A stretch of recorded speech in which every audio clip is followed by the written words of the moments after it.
3 মাসের ব্যবধানে আদানি পাওয়ার ভারতের একটি 1600 মেগাওয়াট ক্ষমতার বিদ্যুৎ কেন্দ্র থেকে বাংলাদেশে পুরো বিদ্যুৎ সরবরাহ পুনরায় শুরু করতে সম্মত হয়েছে। তবে ছাড় বা কর অব্যাহতি দিতে ঢাকার অনুরোধ প্রত্যাখ্যান করেছে কোম্পানিটি। রয়টার্সের সঙ্গে কথা বলা সংশ্লিষ্ট দুটি সূত্র এ তথ্য নিশ্চিত করেছে।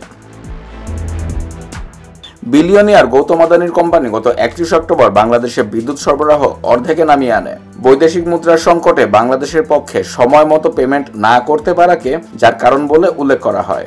এরপর 1 নভেম্বর প্ল্যান্টের দুটি ইউনিটের 800 মেগাওয়াট ক্ষমতা সম্পন্ন একটির কার্যক্রম বন্ধ করে দেয় আদানি পাওয়ার। পরে শীত মৌসুমে চাহিদা কম এবং অর্থ পরিশোধের জটিলতার প্রেক্ষিতে বাংলাদেশ পূর্ণ সরবরাহের বদলে অর্ধেক বিদ্যুৎ গ্রহণে সম্মত হয়।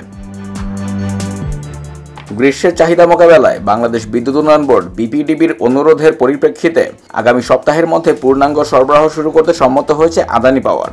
রয়টার্সের সঙ্গে আলোচনায় অংশ নেওয়া দুটি সূত্র এ তথ্য জানিয়েছে।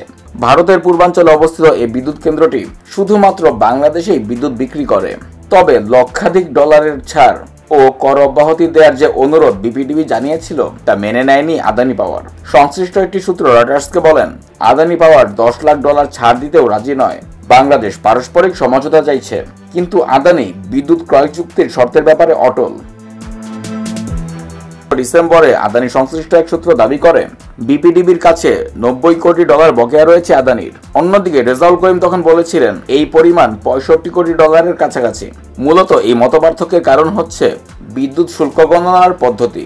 এর আগে বিপিডিবি আদানি পাওয়ারের কাছে লাখো ডলারের কর অব্যাহতি এবং গত মে মাস পর্যন্ত 1 বছর ধরে চলা ছাড় পুনর্বহাল চেয়ে চিঠি দিয়েছিল। আদানি পাওয়ার এসব দাবি প্রত্যাখ্যান করেছে বলে সূত্রগুলো নিশ্চিত করেছে।